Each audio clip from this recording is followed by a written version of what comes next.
पे हमारा क्वेश्चन क्या है कि the electrostatic force on a small sphere of charge 0.4 microcoulomb due to another small sphere of charge minus 0.8 microcoulomb in air is force कितना है 0.2 newton. पूछा क्या है what is the distance between the two sphere, दोनों sphere के बीच का distance पूछा है। नेक्स्ट क्या पूछा है what is the force on second sphere due to first. आइए इसका सॉल्यूशन करते हैं। आपको अकॉर्डिंग टू कूलम्ब्स लॉ पता है बच्चों की फोर्स क्या होता है k q1 q2 अपॉन में r स्क्वायर, है ना बच्चों। k की वैल्यू तो आपको पता है क्या होती है 9 into 10 to the power 9 newton metre square पर कूलम स्क्वायर। अगर किसी को इच्छा है नहीं सर मैं ये नहीं लिखूंगा तो वो 1/4 पाई एप्सिलॉन नॉट भी लिख सकते हैं। सर एप्सिलॉन नॉट की भी कोई वैल्यू होती है ना, बिल्कुल होती है। तो एप्सिलॉन नॉट की वैल्यू होती है 8.85 इंटू 10 टू द पावर -12, है ना। कूलम स्क्वायर रेसिप्रोकल ऊपर चला जाएगा तो कूलम स्क्वायर अपॉन में न्यूटन मीटर स्क्वायर, है ना।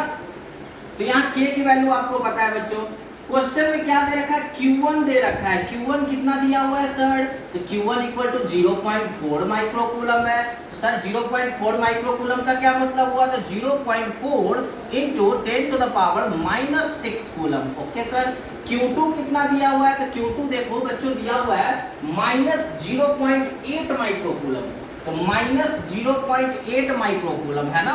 तो इसको इसका क्या वैल्यू हो जाएगा -0.8 into 10 to the power -6 coulomb, -6 coulomb. Okay बच्चों क्वेश्चन में क्या पूछा what is the distance, distance means sir ये r पूछा है क्वेश्चन में। ओके नो इशू, r को इधर ले आते हैं। r square equal to k q1 q2 upon में f। फोर्स दे रखा है आपका 0.2 न्यूटन का, तो फोर्स यहाँ लिख लीजिए 0.2 न्यूटन का, है ना बच्चों।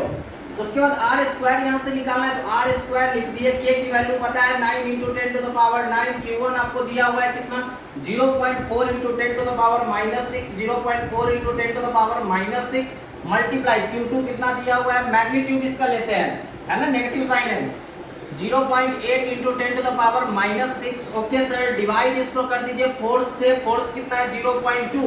ओके पहले बच्चों कैलकुलेशन का एक रूल है, पहले पावर वाले को हटाने की कोशिश करो, -9। ओके तो ये हो गया 6 6 12 9।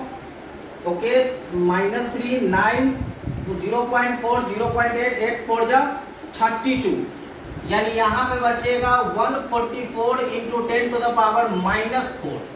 ओके अब बच्चों देखिए यहाँ से r स्क्वायर की वैल्यू आ गई, r की क्या वैल्यू हो गई, तो r की वैल्यू बच्चों इसको अंडर रूट करेंगे ना, तो 144 का रूट क्या हो जाता है 12 मल्टीप्लाई 10 टू द पावर -4 है तो ये 10 टू द पावर -2, है ना बच्चों। इसको अगर आप लिखना चाहते हैं मीटर में तो मीटर में कैसे लिखेंगे 0.12 मीटर। इसे सेंटीमीटर में अगर कोई लिखना चाहे तो 12 centimetre, 12 centimetre is our right answer. तो फर्स्ट का आंसर बच्चों हमारा यही होगा। नेक्स्ट क्वेश्चन क्या कर रहा है what is the force on second sphere due to first. अरे भाई देखो कितना दिया है पॉजिटिव 0.4 माइक्रोकूलम है, नेगेटिव में -0.8 है, अपोजिट चार्जेस है, ऑब्वियस सी बात है अट्रैक्ट करेगा। तो सेकंड वाले का आंसर क्या हो जाएगा, तो सेकंड वाले का आंसर हो जाएगा सर अट्रैक्टिव फोर्स, है ना, अट्रैक्टिव फोर्स। और अट्रैक्टिव फोर्स कितना, तो 0.2 न्यूटन का। डन।